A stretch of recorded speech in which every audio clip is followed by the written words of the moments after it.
Donc du coup, vivre en bon père de famille. La figure, comme tu l'as dit, de saint Thomas d'Aquin est centrale dans ton livre. Qu'est-ce qui rend sa Oui. pensée particulièrement pertinente pour les pères de famille aujourd'hui? Saint Thomas d'Aquin, en fait, il a une particularité, c'est que c'est vraiment un saint universel. Mhm. C'est-à-dire qu'il parle à toutes les époques. Et c'est ça qui est assez incroyable.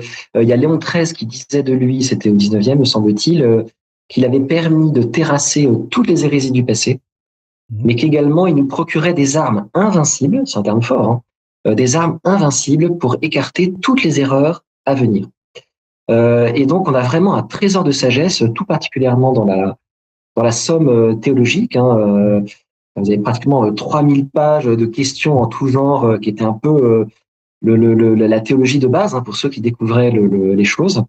Euh, Moi, quand j'ai commencé l'ouvrage avec Olivier, sincèrement, je vais être honnête avec toi, j'étais un petit peu inquiet.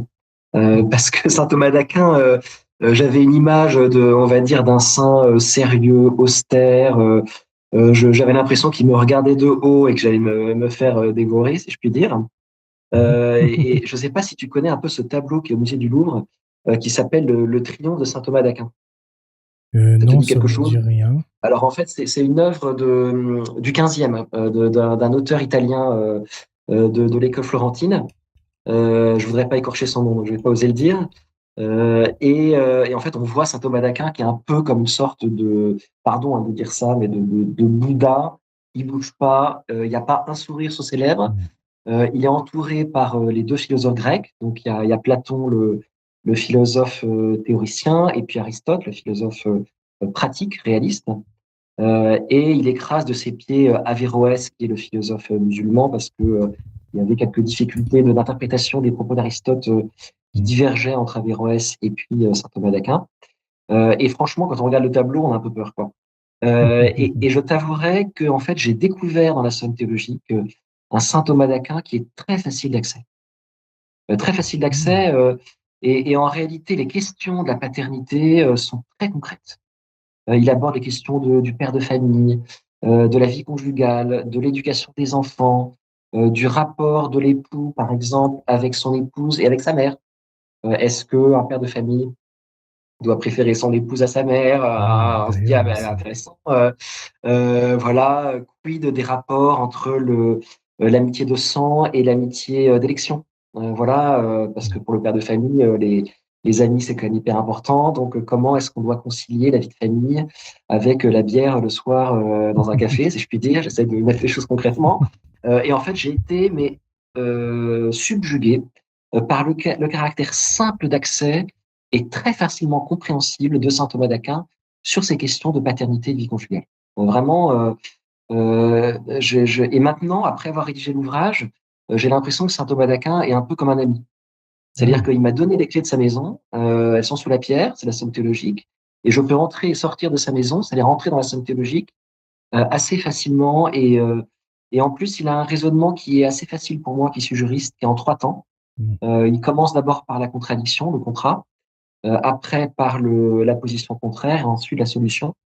Et c'est vraiment un peu à l'inverse de la pensée moderne. La pensée moderne est très binaire. Euh, Elle veut des choses en clair-obscur. Et la pensée chrétienne, elle n'est pas binaire. C'est pas possible parce qu'on a un Dieu trinitaire. Bien sûr. Et en fait, la théologie de saint Thomas d'Aquin est vraiment inspirée par cette pensée trinitaire et par ce raisonnement ternaire, justement. C'est-à-dire pour sortir de ce dualisme dans lequel on est un peu enfermé, qui nous vient du manichéisme. Voilà, donc c'est vraiment la découverte que j'ai fait, et le tout sur un ton un peu décontracté et même parfois carrément humoristique. J'ose pas, je le dis clairement. Et d'ailleurs, dans notre ouvrage, on a des petites questions sympathiques et drôles parce que on pense que le père de famille a besoin de temps en temps de se décontracter un peu. Alors à l'époque, on avait un terme un peu différent, on appelait ça l'eutrapélie. Et l'eutrapélie, on appelle ça une petite vertu. Il y a les vertus théologales, Oui. cardinales, et il y a les petites vertus. Et l'eutrapélie, c'est la vertu de l'humour et de la décontraction. Et en fait, saint Thomas d'Aquin était très attaché à l'eutrapélie. Et on le voit bien clairement dans la somme théologique. Voilà, il y a une question qui est drôlatique, dans laquelle il se demande, par exemple, si les jeunes, les adolescents et les ivrognes regorgent d'espoir.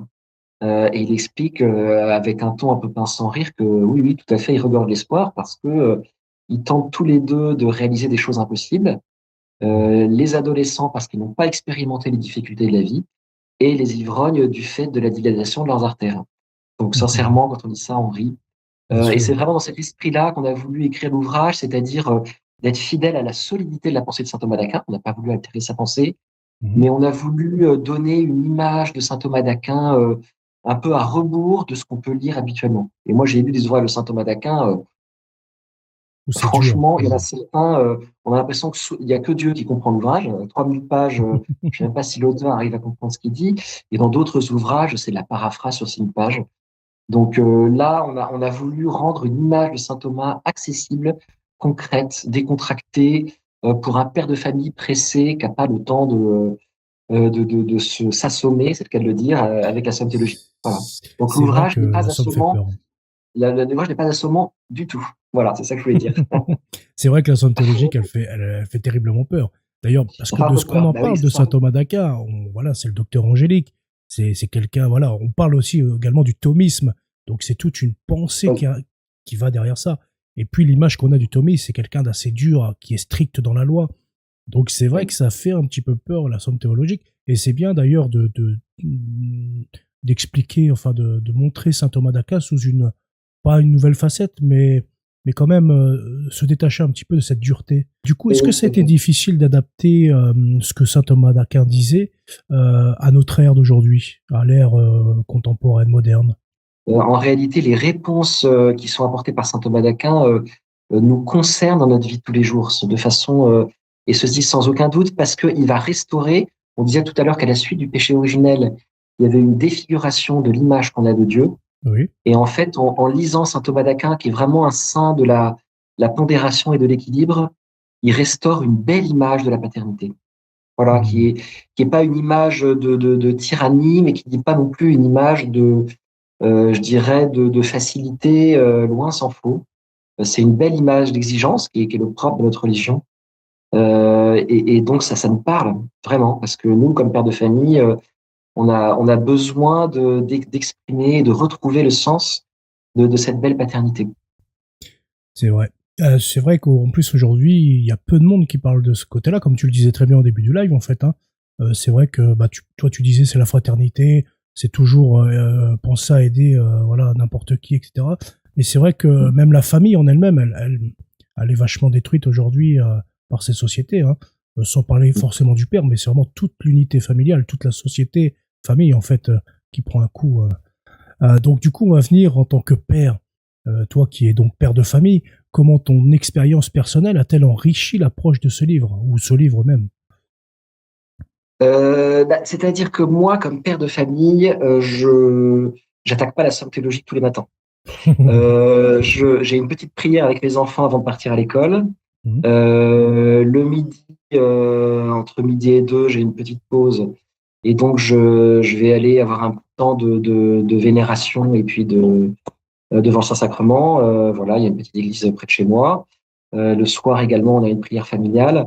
Donc, ma vie, en fait, c'est une vie spirituelle. Et Mhm. donc, j'ai vraiment voulu associer à la théologie de saint Thomas d'Aquin sur la paternité des éléments vraiment de spiritualité. Et c'est pour D'accord. ça que l'ouvrage se nourrit je dirais, d'anecdotes de saints, de choses comme ça. J'ai un petit chat là qui m'embête, mais je vais gentiment le Pas de prendre. problème. Il va dire bonjour à tout le monde. Je sais pas si on Ah, il est l'entend. mignon en plus ce petit chat. C'est un chaton même, non? Voilà, je vais essayer de le garder, mais il est un peu espiègle. Et en fait, voilà, l'ouvrage se nourrit en fait de petites anecdotes, d'histoires de saints, de miracles, de propos mystiques, parce que comme père de famille, je pense qu'on en a besoin. Et il y a eu un courant durant la Renaissance, un peu de scission, je dirais, entre la théologie et puis la spiritualité, Mhm. avec soit des ouvrages de pure théologie, mais alors franchement dur à lire, soit des ouvrages de pure spiritualité, mais du coup avec peu d'ossature. Et je pense qu'on a besoin aujourd'hui d'avoir les deux, c'est-à-dire d'avoir les os et la chair, c'est-à-dire la solidité de la formation Mhm. et en même temps la fluidité de l'expérience des saints, de leur expérience spirituelle. et de ce qu'elle peut nous apporter dans la vie de tous les jours. Et c'est dans cet esprit-là qu'on a voulu écrire l'ouvrage. En fait, on a une religion dans le christianisme qui est une vraie religion de tension. La tension de la croix, la verticalité, l'horizontalité, la théologie et la mystique. Voilà, on a Jésus-Christ qui est vrai Dieu et vrai homme. Donc on sent que lorsqu'on quitte cette tension, on peut avoir un risque de tomber dans l'erreur. Et en tout cas, avec Olivier, on essaie vraiment de maintenir l'attention de notre religion et dans cet ouvrage, de maintenir le lien entre la théologie et la spiritualité. Donc c'est pour ça que l'ouvrage est assez facile à lire parce que on donne des illustrations tout le temps. À chaque chapitre, on expose la réponse de saint Thomas d'Aquin Mhm. et après, on va donner des illustrations de tel ou tel saint qui vont expliquer en fait le point qui a été évoqué par saint Thomas d'Aquin. Voilà, pour moi, c'est vraiment important de restaurer ce lien. D'accord. Donc ça a dû être un sacré travail quand même, parce que pour arriver à regrouper C'est un petit des boulot, citations de oui, oui, c'est un saints, petit boulot. il faut quand même C'est chercher un peu du longtemps, quoi. boulot, ouais, ouais. Oui, oui. Ben, moi, je suis chercheur à l'université, donc Oui, c'est vrai. mon travail consiste à chercher, donc je cherche. Voilà. Et oui, surtout là-dedans, c'est pas facile parce que des livres de ça, il y en a un paquet. Et pour arriver, bon après, c'est vrai que par-ci, par-là, en cherchant, on arrive à trouver quelques infos, mais c'est quand même un sacré travail. Ça, y a pas, on va pas C'est se le du cacher. travail, mais c'est du beau travail. Moi, je suis très Mhm. heureux parce que C'est vrai. durant très longtemps, j'ai fait des publications en droit Mhm. et même en fiscalité. Et sincèrement, je pense pas que le jour de mon jugement individuel, le Seigneur m'interrogera principalement sur l'évaluation économique de l'usufruit, sur la taxation des personnes morales, je sais pas où, là, en Nouvelle-Zélande, enfin bref. Donc bien sûr, j'ai fait mon travail honnêtement. Mais en fait, le Seigneur, petit à petit, m'a guidé vers une réorientation des méthodes de recherche. Et je suis très content maintenant de pouvoir appliquer mes méthodes de recherche qui sont des méthodes rigoureuses, hein. Mhm. C'est-à-dire qu'il faut voilà, vérifier ses sources, les comparer, les reprendre et ainsi de suite, mais pour la gloire de Dieu. Voilà, Bien c'est sûr. quelque chose d'un peu différent. Donc je fais mon devoir d'État, je gagne ma vie, je continue à faire tout ce que les tâches m'incombent dans mon travail et pour ma famille, mais je suis heureux que le Seigneur m'ait fait découvrir cette voie un peu différente pour appliquer les méthodes que j'avais apprises à l'université un peu différemment. Et je pense qu'on en a besoin, c'est-à-dire on a besoin de travaux qui aient la qualité des qualités un petit peu universitaires, mais en même temps en étant très facile d'accès et facile à lire. C'est ce que j'essaie de C'est faire, vrai. c'est-à-dire la rigueur de la recherche avec la facilité de la lecture. Bah, c'est vrai qu'en plus aujourd'hui, comme on le dit beaucoup, hein, les jeunes ils lisent de moins en moins. Donc si en plus c'est difficile, Ah bah il oui. y aura pas beaucoup de public. Enfin, il y aura toujours du public, Non, non. mais bon, il faut essayer de s'adapter aussi un minimum, quoi. Et tout à fait, tout à fait. Et Euh, d'ailleurs, le premier ouvrage qu'on a publié sur la royauté, hmm, c'est un ouvrage d'anecdotes, en fait. D'ailleurs, je Donc vais. Hop, voilà, c'est ça. On a vraiment pas voulu faire un ouvrage, je dirais pontifiant. C'est 20 anecdotes spirituelles de la royauté française. Mais par contre, on a vraiment voulu faire un travail de recherche très approfondi. Et mhm, aujourd'hui, avec les techniques d'archivage, on peut remonter sur des témoignages de l'époque, des textes écrits à la main lors de la vie des différents rois, et même vérifier la véracité d'anecdotes. Voilà, et on a découvert que certaines anecdotes historiques qu'on croyait vraies étaient fausses, d'autres qu'on croyait fausses qui étaient parfaitement vraies. Les techniques modernes permettent vraiment de voilà de trouver le. Ouais. Et puis en plus de ça, à l'époque, les historiens, ils n'avaient pas déjà donc Internet. Donc Oui, aujourd'hui, il y a une facilité quand même de pouvoir échanger des sources ou des infos avec des chercheurs du monde entier. Alors qu'avant, on était oui, cantonné nationalement ou voire aux pays limitrophes. Mais aujourd'hui, c'est oui. vraiment, il n'y a plus de frontières, quoi, en fait. Donc c'est vrai que la recherche, elle a permis d'avancer, quoi. Ah mais c'est incroyable. C'est incroyable. Pour la royauté, en fait, j'ai pu travailler sur l'acte de décès d'Henri IV, écrit à Mhm. la main par les médecins. J'ai pu retrouver des chroniques de personnes qui sont même pas des historiens, qui ont écrit au jour le jour ce qu'ils ont vécu à l'époque. Donc c'est vraiment c'est quelque chose d'extraordinaire. En fait, on a l'impression de remonter dans le temps Oui, et de revivre l'époque des différents rois, donc les reines. Donc pour moi, c'était une expérience vraiment fabuleuse, fabuleuse.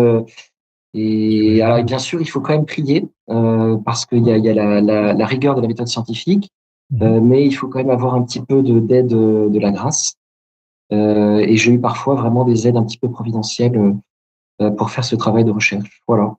Donc, Oui. le livre qui est en description si vous voulez l'acheter.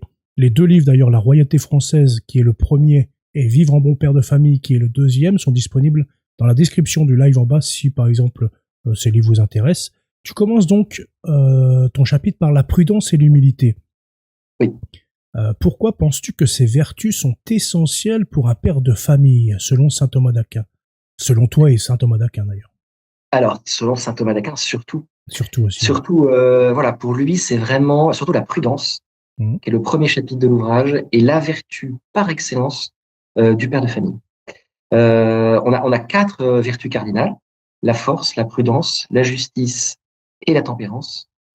Et pour saint Thomas d'Aquin, la prudence de ces 4 vertus est la plus importante, et c'est celle qui va faire naître les 3 autres vertus cardinales. Et pour le père de famille tout particulièrement, il estime que c'est une vertu qui est essentielle pour l'exercice de ce qu'il appelle le gouvernement domestique. Alors le gouvernement domestique, ça ne veut pas dire que le père est un tyran dans sa famille, mais ça veut dire que quand même, il a un charisme propre de direction de la famille. Hein, on dit souvent que la femme est ce qu'on appelle la gardienne de l'oikos. L'oikos en grec, c'est le foyer, et le père de famille sera le gardien de la police. Alors la police, c'est pas la police municipale. En grec, c'est la cité. Et en fait, c'est lui qui va être chargé de diriger la famille dans la cité. Et c'est pour ça qu'il a un charisme de gouvernement. Et il doit être pour ça éclairé par la vertu de prudence. Et d'ailleurs, saint Thomas d'Aquin distingue très bien le père de famille consciencieux du père de famille prudent. Alors, c'est pas une opposition, mais c'est une question de degré. Et en fait, saint Thomas d'Aquin dit, le père de famille consciencieux, oui, il va nourrir matériellement sa famille, il va travailler, il va bien faire les choses. Mais il dit, le père de famille prudent, c'est différent parce qu'il est habité par une forme de sagesse qui va nourrir sa famille matériellement, mais aussi spirituellement. Voilà. Et tu sais, Chesterton disait que souvent, il y avait beaucoup d'idées chrétiennes qui, à l'époque moderne, étaient un peu devenues folles. Et donc, on a beaucoup de vertus chrétiennes qui se sont un peu dégradées au cours du temps. Bien sûr. Voilà. Et donc, saint Thomas d'Aquin nous dit, la conscience, c'est bien, mais ça suffit pas. Voilà. On le voit bien d'ailleurs avec l'ambivalence entre la tolérance et la charité. Voilà. La tolérance, c'est vraiment l'idée moderne de justification du péché. Et la charité, qui est la vraie vertu chrétienne, qui est celle de justification du pécheur, qui seule permet d'ouvrir les portes du ciel, puisqu'il faut quand même condamner le péché pour justifier le pécheur, alors que dans la tolérance, on va justifier le péché et donc condamner le pécheur et fermer les portes du ciel. Donc, en fait, saint Thomas, c'est une invitation à retrouver le vrai sens des valeurs et des vertus chrétiennes. Et pour le père de famille, la prudence. Et alors, bien sûr, l'image du père prudent par excellence, c'est saint Joseph. Et d'ailleurs, dans les litanies de saint Joseph, on parle de saint Joseph très prudent. Et les aventures de saint Joseph en Égypte, c'est les aventures de saint Joseph très prudent, qui est réveillé en pleine nuit par un ange, à la hâte, attention, Hérode s'apprête à réaliser le massacre des innocents, il part en pleine nuit en prenant femme et enfants, il s'enfuit vers l'Égypte au milieu des brigands et des voleurs, il passe miraculeusement, il arrive à se reconvertir là-bas. On se demande même d'ailleurs s'il n'a pas joué un peu un rôle de rabbin là-bas ou un peu de directeur spirituel. Après, un ange lui dit c'est bon, tu peux revenir, Hérode est mort. Il revient, mais il a un peu un doute. Donc il se dit bon, je vais essayer de trouver un endroit pas trop compromettant. Donc saint Joseph est vraiment le modèle du père prudent. Et moi, je crois vraiment à une grande influence de saint Joseph à l'époque moderne. Voilà, on a eu vraiment la belle dévotion au Sacré-Cœur de Jésus, que souvent tu exposes d'ailleurs, et qu'on voit sur ton site. Bien sûr, la dévotion au cœur immaculé de Marie.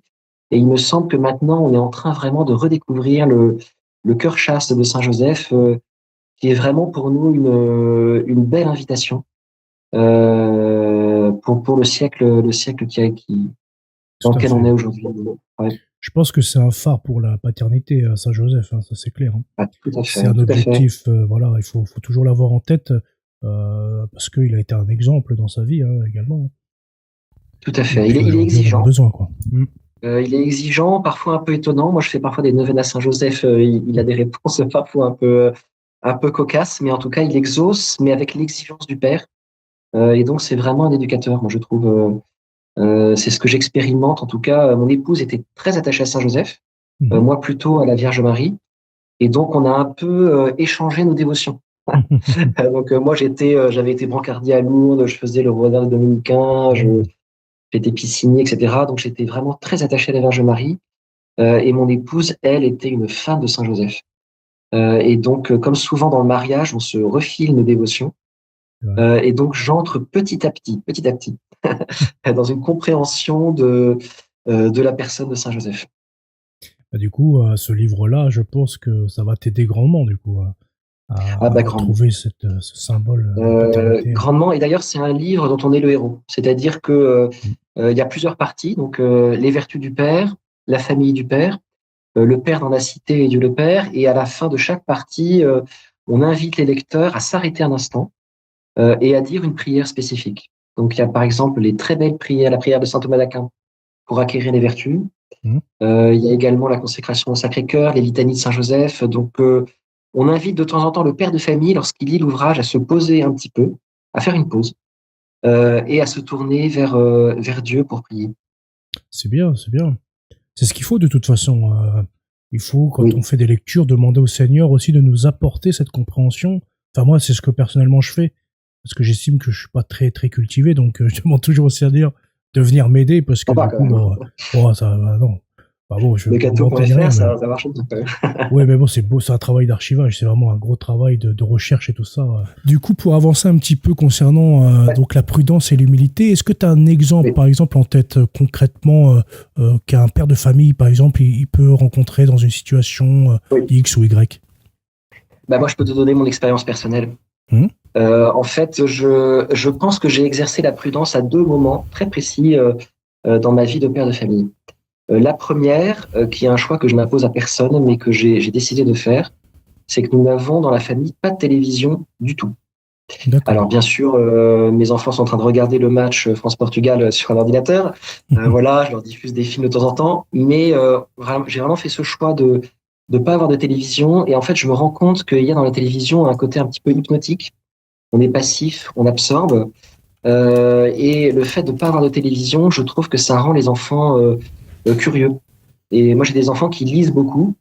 Et je pense qu'ils lisent d'autant plus que ils sont pas dans cette attitude de passivité qui est liée à la présence de la télévision dans le foyer. Voilà, il y a un évêque il y a quelques décennies qui avait un terme fort d'ailleurs. Hein, il parlait presque du tabernacle de Satan. C'est un peu excessif peut-être parce qu'il y a des très belles choses à la télévision, Oui, bien mais sûr. c'est pour expliquer que voilà, on vit un peu dans la dictature de l'image et les enfants surtout très tôt ils sont sensibles à l'image. Et je pense que c'est important de les éduquer aussi à être curieux. Donc ça, c'est la première chose vraiment très concrète que j'ai faite. En tout cas, personnellement, je trouve que ça porte du fruit. Et en fait, la vertu de prudence, moi, elle m'aide beaucoup dans ce que saint Thomas appelle l'ordonnancement des biens. C'est-à-dire que le père de famille, bien sûr, il y a des choses qu'il ne doit jamais faire. Enfin, on le verra Mhm. peut-être tout à l'heure. Mais il y a aussi une tentation plus subtile qui consiste à tenter le père de famille, non pas à réaliser un mal objectif, mais à réaliser un bien désordonné. Parce qu'en réalité, le diable, son premier objectif, ça va être de désordonner la création.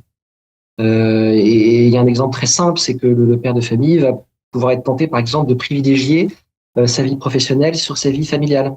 Et la vie Mhm. professionnelle, c'est une bonne chose, parce qu'on a besoin de gagner sa vie, Bien sûr. mais c'est un bien qui devra quand même être ordonné à un bien supérieur, qui est celle de la vie familiale.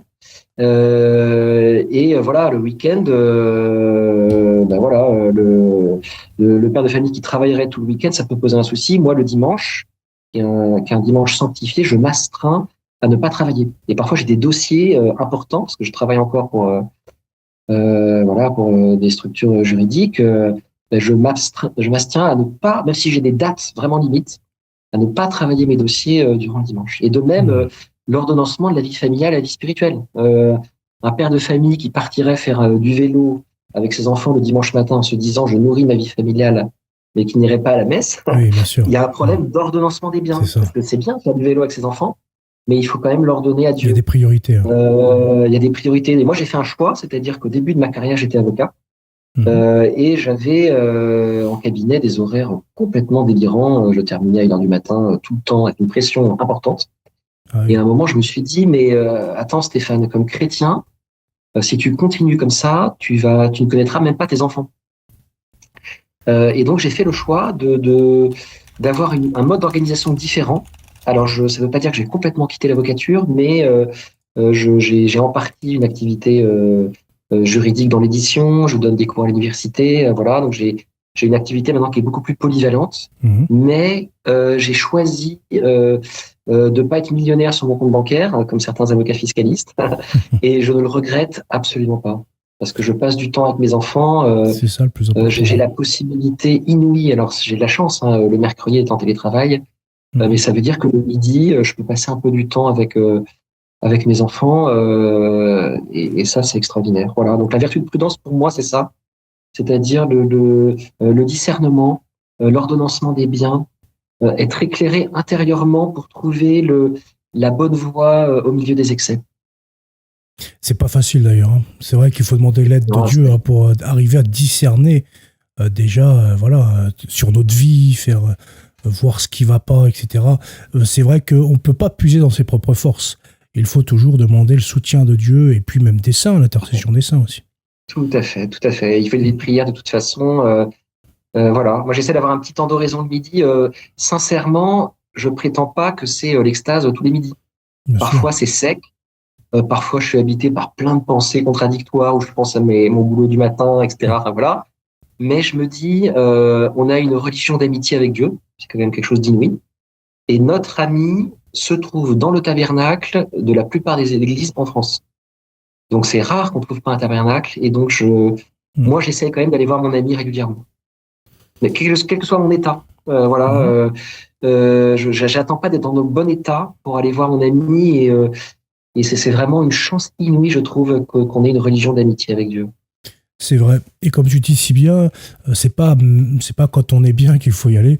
Il faut surtout se forcer, même quand on est mal, parce que c'est là où ça porte beaucoup plus de fruits, puisque du coup, vraiment, on n'abandonne pas, quoi. On va passer donc à un autre chapitre de Vivre en bon père de famille, qui parle de la colère et de la dépression. Tu traites donc les émotions comme la colère, et quels conseils peux-tu donner au père pour gérer la colère? Et existe-t-il une sainte colère pour un père de famille? Alors la question de la colère, elle est délicate, parce que souvent on va retenir de l'image paternelle un père colérique. En fait, la réponse de saint Thomas d'Aquin, comme d'habitude, est très équilibrée. C'est-à-dire qu'il va distinguer ce qu'on appelle la colère sans juste motif de la colère éclairée par la droite raison. Et en fait, on voit bien que les enfants sentent très bien quand la colère du père de famille est habitée par un juste motif. Et dans ce cas-là, ça ne bouffe pas. Éclairée par la droite raison. Et au contraire, quand la colère est un peu injuste ou même disproportionnée. Et je pense que c'est là qu'il faut faire attention, parce que l'enfant sera d'autant plus enclin à accepter un peu les élévations de voix du père, qui sont bonnes et qui sont nécessaires aussi, quand elles sont éclairées par la justice, disons. Donc il faut essayer d'être juste, mais c'est pas toujours facile. Et on voit bien que dans la vie de père de famille, d'autant que le père de famille, contrairement à Dieu le Père, n'est pas omniscient. Donc ce qui se passe dans la chambre d'à côté entre le frère, la sœur, etc. Moi, au début, j'avais tendance à considérer que celui qui hurlait le premier était coupable, ce qui est généralement une mauvaise voie. Et donc là, c'est la colère sans juste motif. Et après, j'ai compris que je punissais toujours l'innocent et que je laissais partir le coupable. Donc maintenant, j'essaye justement de corréler la prudence avec, on va dire, une petite élévation de voix pour justement pas tomber dans ce travers, ça je peux dire. Eh ben oui, et du coup, concernant cette sainte colère, donc, tu penses que c'est légitime? Il y a vraiment une sainte colère légitime? De toute façon, dans la Bible, bien même pas par rapport aux enfants, par exemple, mais je sais pas, on se promène on se promène en famille, etc. Est-ce qu'il y a une sainte colère? Moi, je pense que oui, il peut y avoir des colères d'indignation et d'injustice.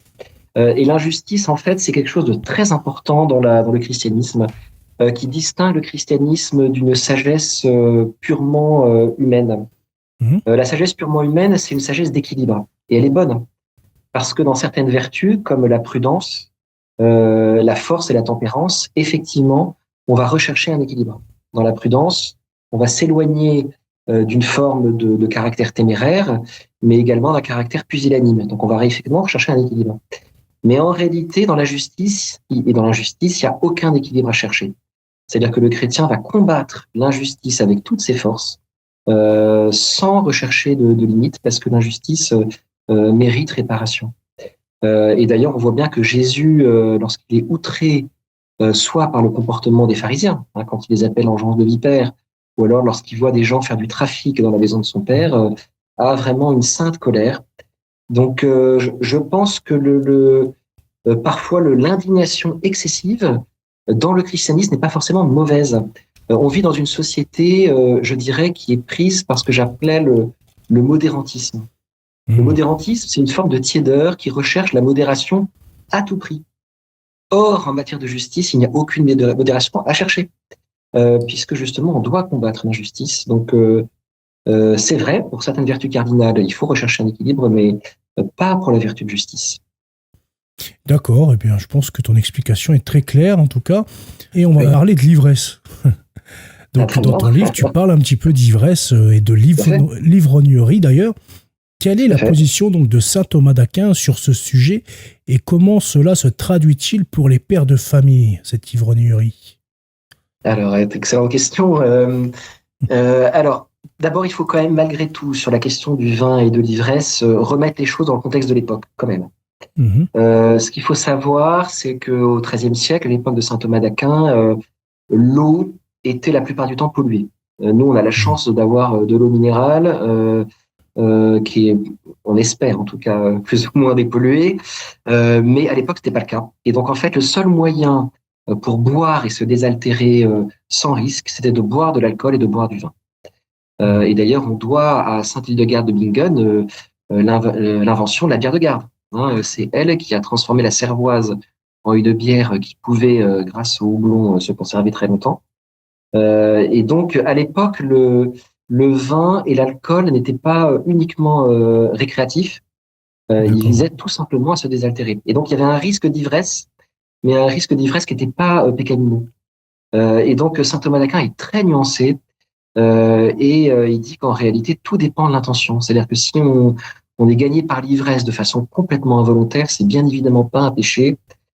Si jamais on a pris un peu d'excès de vin et qu'on tombe dans l'ivresse qu'on voulait pas vraiment, ça n'est qu'un péché véniel. Et il dit que c'est seulement si on recherche volontairement l'ivresse, comme on peut le voir dans certaines soirées festives et autres Hellfest abominables, si je puis dire, que là, il y a un gros souci. Et donc, saint Thomas, en fait, est assez pour le coup, assez équilibré. Et il cite d'ailleurs certains passages, notamment, je pense au passage, me semble-t-il, de Noé, qui est là, c'est pris par l'ivresse et dont on découvre la nudité. Il y a Tobie, me semble-t-il, également, voilà. Et il dit, mais en fait, non, il savait pas que il y avait un risque d'ivresse. Donc, il n'est pas du tout vindicatif. Il n'est pas vindicatif, mais il met quand même en garde en disant que pour ceux qui tombent effectivement dans l'ivresse, il faut essayer de les corriger, mais voilà, avec un peu de douceur quand même, me semble-t-il. Ouais. Bon, il faut lire l'ouvrage, parce que je déroule un peu Bien sûr, oui. Ne spoil pas tout.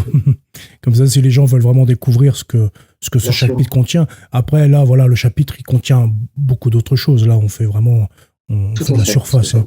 Mais voilà, il y a beaucoup de pages. On va passer, du coup, maintenant à une autre question concernant la famille et l'amitié. Oui. Surtout de la part des enfants, puisque du coup on va passer à la question de saint Thomas d'Aquin. Évoque-t-il des vertus spécifiques pour les enfants au sein de la famille? Comment les pères peuvent-ils encourager ces vertus chez leurs enfants, leurs fils ou leurs filles même? Oui, tout à fait. Alors, saint Thomas d'Aquin a écrit notamment les Collationes, qui sont des sermons sur les 10 commandements, et notamment sur le commandement honore ton père et ta mère, qui est un commandement d'ailleurs qui qui est bivalent, si on peut dire, c'est-à-dire qu'il implique effectivement d'honorer son père et sa mère, mais aussi pour les pères de famille et les mères d'éduquer leurs enfants. Ça va dans les deux sens. D'accord. Après, ce qu'il faut savoir, c'est que saint Thomas d'Aquin, c'est un frère prêcheur, effectivement, puisqu'il appartenait à un ordre mendiant des dominicains, qui était d'ailleurs créé très récemment quand il l'a rejoint. Mais avant d'être dominicain, il avait été très jeune oblate des bénédictins. Ça, on le dit assez peu. Il était d'ailleurs même pressenti pour devenir supérieur de l'abbaye du Mont-Cassin. Il se trouve que sa famille voulait absolument qu'il ait cette haute dignité. Et lui, pas du tout. Il voulait entrer dans cet ordre tout nouveau de frères mendiants. Il y avait les franciscains qui venaient d'être créés, il y avait les dominicains, donc c'était un peu le renouveau de l'époque, si on peut dire. Et d'ailleurs, sa famille l'a enfermé pendant 1 an dans le château familial pour l'empêcher de rejoindre l'ordre des dominicains. Et après, pour éviter que l'expérience ne se renouvelle, le supérieur de l'ordre l'a envoyé à Paris, où il est devenu très vite enseignant à la Sorbonne, pour éviter qu'il ne soit à nouveau enfermé. Donc, mais il a gardé ce côté un petit peu contemplatif. Et d'ailleurs, on disait de lui qu'il était un bœuf muet, c'est-à-dire qu'il se taisait, et quand il y avait une question importante, il parlait, et là, plaf, pardon pour l'expression un peu moderne, mais ça claquait, si je peux dire. Et en fait, cette importance du silence et de la contemplation, lui, il l'a vraiment appliqué pour l'éducation des enfants. Et d'ailleurs, ici, dans un des passages de ses textes, Cicéron, il dit j'aime chez le jeune celui qui est comme un vieillard. Et quand on dit comme un vieillard, ça ne veut pas dire qu'il est tout voûté, etc., mais ça veut dire qu'il y a la sagesse, la retenue et le silence d'une personne âgée. Et donc, il pensait que c'était important pour les enfants d'apprendre la vie intérieure et le silence. Voilà, et je trouve que c'est important parce que même dans la vie spirituelle, parfois, on pourrait être un petit peu agité. Voilà, moi, moi, j'ai des options que je n'impose à personne. Tu vois, je parlais de la télévision tout à l'heure, enfin, ce genre de choses, mais j'ai pris quelques options, tu vois.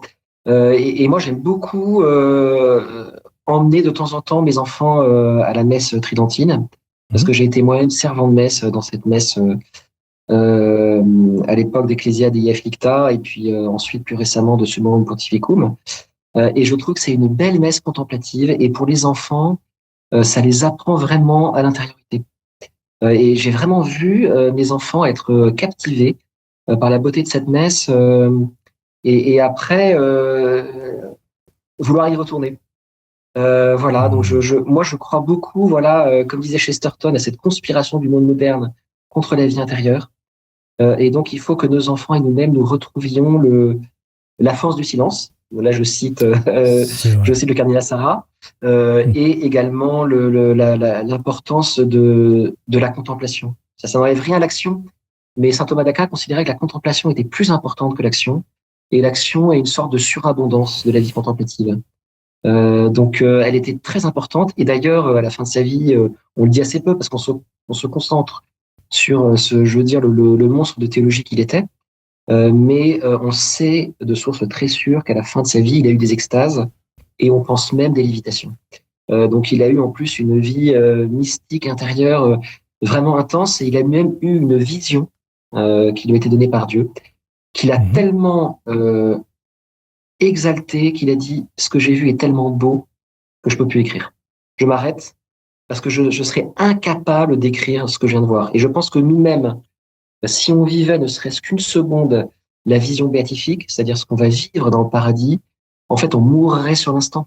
C'est possible, parce que ce serait un déchaînement d'amour. Et je suis pas certain qu'on pourrait survivre très longtemps.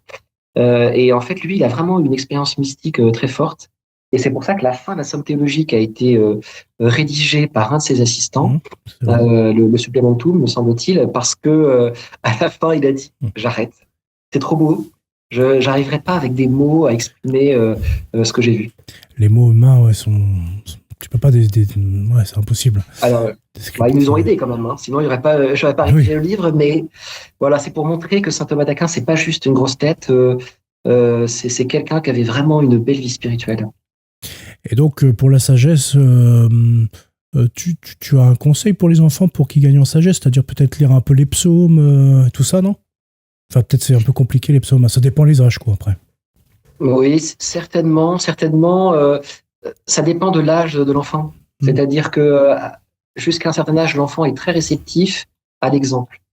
Moi, je me rappelle que Mm. j'avais mis en place avec mon aîné très jeune la prière familiale du soir.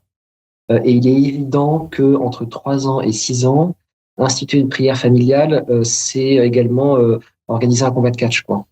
C'est vrai. Et en fait, une fois, j'ai changé de stratégie. C'est-à-dire que plutôt que de dire ce soir 8h03 prière familiale, je me suis mis devant une icône et j'ai prié.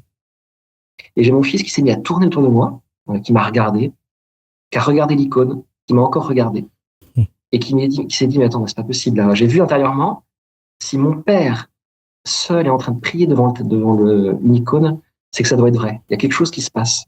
Et après, il est devenu beaucoup plus fidèle à la prière du soir. Donc je me dis parfois, par l'exemple, Mm. on peut beaucoup plus enseigner à nos enfants, ça n'empêche rien qu'il y ait une transmission réelle, Bien sûr. et aussi par l'exemple des autres, puisque arrivé à un certain âge, les enfants ont besoin de médiateurs aussi extérieurs. Et donc moi, j'envoie mes enfants dans des camps scouts, spi, en montagne. J'ai mon fils aîné qui a fait un camp à la montagne, je fais un peu de pub, qui est le Mm. camp Tom Morel, qui est extra, je le dis, parce que Pour les parents qui on voudraient. marche dans la montagne, on crée des igloos, il y a une messe Ah oui, près du plateau d'Aiguillère, je crois, qui est formidable, avec un hôtel en neige et tout. Et il est revenu complètement exalté, parce que les enfants de cet âge-là, ils ont besoin d'aventure. c'est vrai. Et donc, je pense qu'aussi, il y a un temps pour la transmission. Et il y a un temps aussi, il faut trouver des médiateurs extérieurs qui vont aussi donner des bonnes choses aux enfants qui ont besoin de recevoir de nous et qui ont aussi besoin de recevoir des autres. D'ailleurs, ça, tu le dis ça très justement, d'ailleurs, parce que dans la Bible, Jésus, il revient de là où il est né. Mais en fait, il se rend Oui, compte qu'ils sont insensibles, en fait, à ce qu'il dit. Donc, il y a besoin de personnes extérieures, en fait, pour venir évangéliser. Et puis, tout à l'évangélisation fait. par l'exemplarité, ça, tu le dis aussi tout à fait bien. C'est vrai que Ben oui, la première chose pour évangéliser autrui, eh bien, c'est en montrant l'exemple, finalement. C'est pas en ben essayant oui. d'imposer, etc. C'est par l'exemple. Ça, il n'y a pas de, Ben y a pas de oui. Et puis les secret. enfants, ils sentent ça très bien. Enfin, je veux dire, c'est difficile de tromper un enfant. Donc, Mm. la cohérence entre la vie personnelle et ce qu'on dit, ils arriveront très vite à le percevoir, je pense. Tout à fait. Et bien du coup, maintenant, on va parler de la fidélité, un autre chapitre de vivre en bon père de famille. Et la Oui, fidélité, surtout dans le couple entre l'homme et la femme. Donc, oui. saint Thomas d'Aquin, comment aborde-t-il cette question et quel message adresse-t-il au couple marié concernant cette fidélité et le fait de ne jamais. C'est la limite, quoi. La Tout à fidélité, fait. c'est une limite à ne pas franchir, quoi. Ah ouais. Alors là, effectivement, on parlait tout à l'heure des biens désordonnés. Mhm. Là, on n'est plus sur des biens désordonnés, on est sur un mal objectif. Et d'ailleurs, saint Thomas d'Aquin dit bien que s'agissant de l'adultère, c'est-à-dire de l'infidélité, euh, on peut pas dire que c'est pas pécamineux parce qu'on n'aurait pas su, ou que on nous aurait pas informé que l'adultère c'était mal. Parce qu'il dit en fait, ça fait partie de la loi morale naturelle. C'est une loi qui est écrite dans le cœur des hommes, et donc il est accessible à tous les hommes de comprendre que l'infidélité c'est un mal qui est objectif. Et dans la théologie morale, tu sais, il y a différents éléments. Il y a l'objet de l'acte, Mhm. l'intention et le contexte. Mais malgré tout, dans ces trois éléments, l'élément qui est le plus important, c'est quand même l'objet. Alors bien sûr, l'intention et le contexte vont parfois per- atténuer un peu la responsabilité, mais il n'empêche que un acte mauvais reste un acte mauvais. Bien sûr.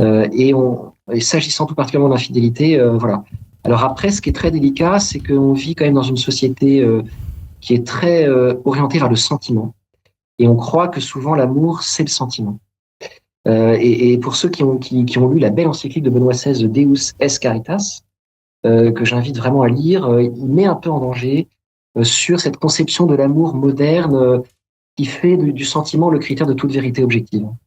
Et en réalité, c'est pas juste parce que on a une liberté à exercer et aimer, c'est aussi exercer sa liberté.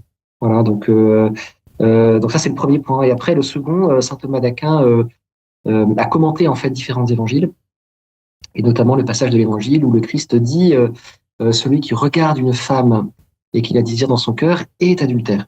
Mhm. Et donc c'est la deuxième catégorie. Il y a l'adultère du corps, voilà, et l'adultère du cœur. Et saint Thomas d'Aquin d'ailleurs ne dit pas celui qui voit une femme, il dit celui qui la regarde. Voilà. Et donc Ouais, ça, c'est un c'est la point nuance qui est très importante, c'est vrai. c'est une nuance qui est très Entre importante. regarder Voilà. quelqu'un et voir quelqu'un, c'est deux choses différentes. Voilà. Et on a dit qu'on était un peu dans une dictature de l'image, et c'est vrai, on est agressé par des images tout le temps. Et le remède subtil qui serait donné par saint Thomas d'Aquin, c'est l'adoration eucharistique. Saint Thomas d'Aquin était vraiment un amoureux de l'Eucharistie. Le pape Urbain IV lui avait demandé d'ailleurs de rédiger un chant liturgique pour la fête du Saint-Sacrement, Pingue Lingua, chante ma langue, qui est un chant en l'honneur du Saint-Sacrement. Et il y a quelque chose dans l'adoration eucharistique qui est vraiment dans l'ordre de la restauration du regard. Voilà, qui est important, semble-t-il. Ouais. Eh bien, je te remercie pour tes explications. On va parler de Dieu et l'éternité. Vous traitez les questions théologiques profondes comme l'éternité de Dieu et la volonté divine. Et pourquoi ces chapitres-là sont importants pour un père de famille, finalement? Alors, ils sont essentiels parce qu'en réalité, il n'y a pas de paternité humaine sans paternité divine. Mm. Et en fait, on l'oublie parce que nous, on dit le Notre Père de façon un petit peu machinale, comme C'est si vrai. c'était une habitude. Mais en réalité, il y a un mystère inouï dans notre religion. Inouï, c'est qu'on a un Dieu qui est Père. Et en fait, on oublie la richesse formidable et la chance qu'on a d'avoir un Dieu qui est Père.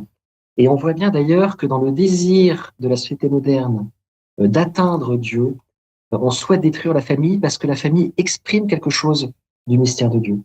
On dit bien dans le livre de la Genèse que Dieu a créé l'homme à son image, hommes et femmes, il les a faits.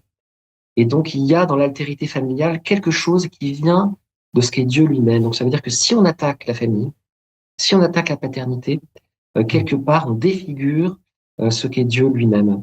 Donc, c'est pour ça que j'ai vraiment voulu, à la fin de l'ouvrage, je dirais pour les plus courageux, ceux qui sont arrivés au bout des prières et des petits chapitres, mais ça se lit vite quand même, pas facilement en tout cas.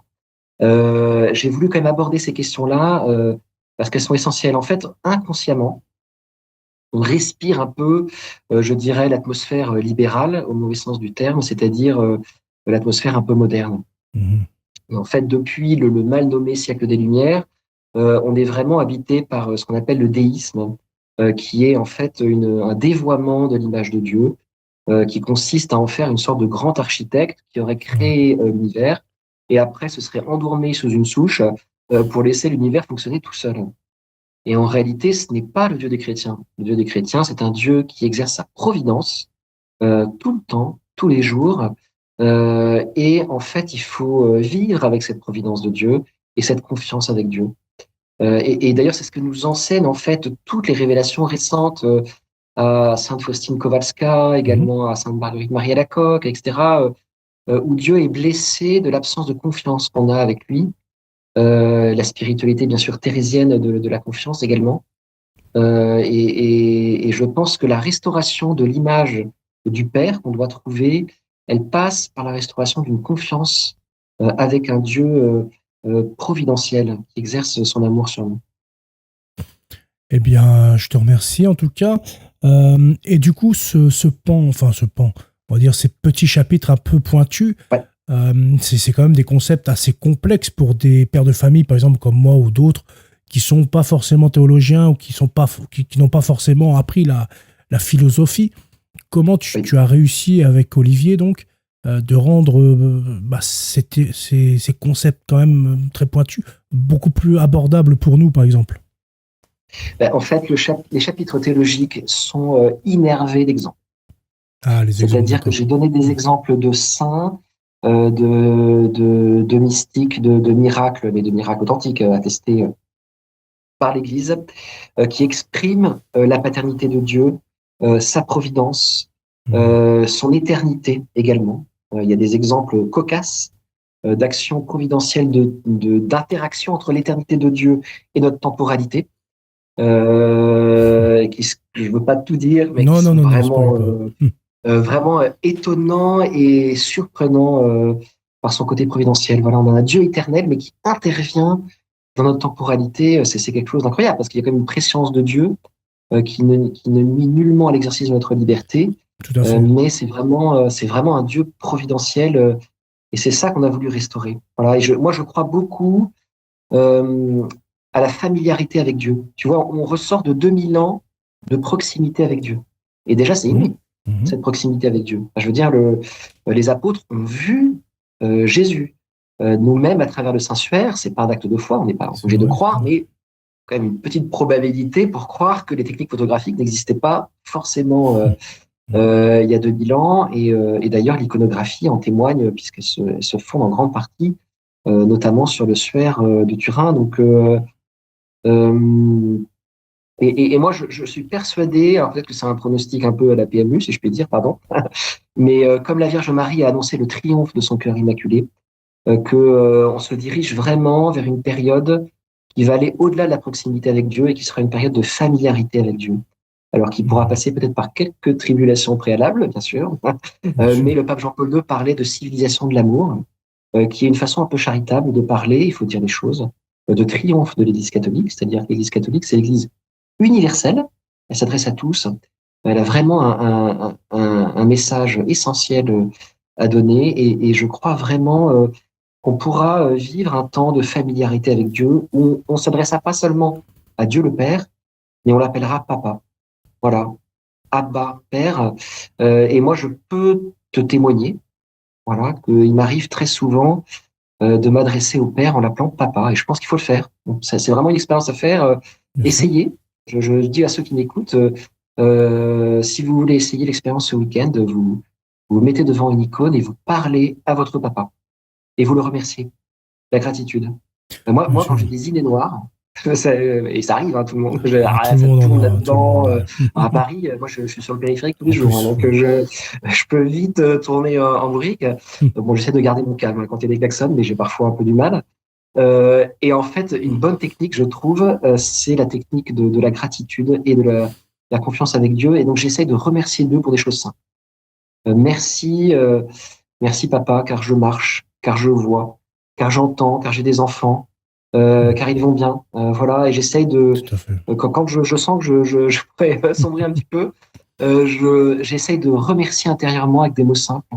Et je pense que Dieu se laisse toucher par notre discours familier. Faut pas hésiter. Moi, je pense que j'hésite pas à dire les choses et parfois, quand je suis énervé, je le dis. Et d'ailleurs, dans la Bible, parfois, Job, Oui, il en a oui, marre, oui, tout à fait. quoi. Quand il y a des calamités qui lui tombent dessus, Mm. il le dit, quoi. Puis Stop, il y a même certains stop saints les et saintes calamités. également qui disent, Voilà, ben, franchement, tu me fais faire ça, mais je comprends pas vraiment, quoi. Je sais pas c'est quoi ton voilà. but, Dieu, explique-moi mieux, parce que là, je comprends pas, quoi. Mais c'est vrai Ouais. que, bon, Ouais. on peut... Donc ouais, voilà, je pense que cette familiarité avec Dieu le Père, elle nous touche et elle le touche également. Du coup, cette familiarité, tu penses que ça a été un pas qui a été fait avec Vatican II, la langue vernaculaire, le fait de tutoyer plus Dieu que vous voyez, d'avoir un recul un peu moins important par rapport... non. Toi, je crois que ouais, non, c'est pas trop là. Bah, Ouais, c'est-à-dire que moi, je vais de temps en temps la messe tridentine. mm. Je sais pas ce que je peux te dire. Je vais essayer de trouver une réponse subtile. Si tu veux y Si, répondre, non, tu y réponds. Sinon, non, il n'y a pas de problème. non, mais Il n'y a aucun c'est-à-dire problème. que, bien sûr, enfin, je veux dire, il y a un mouvement spirituel de confiance, Mhm. vraiment, qui nous vient déjà de plusieurs siècles, hein, mais il y a une lame de fond au XXe siècle où le Seigneur dit puisez dans la miséricorde. C'est le Mhm. moment. Et d'ailleurs, saint Thomas d'Aquin nous rappelle quand même que il y a une intangibilité de l'âme après la mort.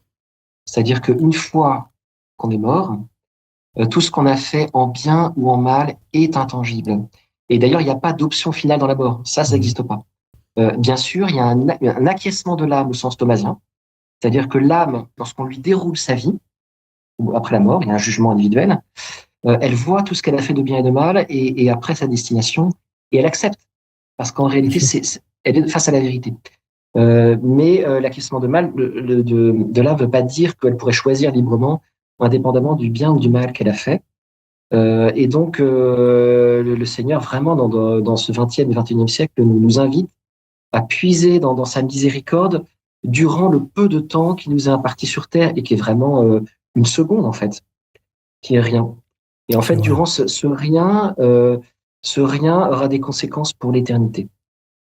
Tout à fait. Euh, donc c'est le moment, quoi. C'est le moment pour quand même pour y aller, pour puiser dans les trésors de l'Église, pour avoir une vie sacramentelle, pour se confesser, parce que bien sûr on vit dans un monde quand même qui est pas vraiment porteur en matière spirituelle. Et Très la vie difficile, sacramentale est effectivement. vraiment essentielle. Mais voilà, faut puiser. Et je pense que le XXe siècle, c'est vraiment le siècle où le Seigneur nous appelle à son cœur miséricordieux. Tout à fait. Bien, écoute, je te remercie énormément pour toutes ces réponses, tous ces enseignements, et puis pour ton livre Vivre mon père de famille.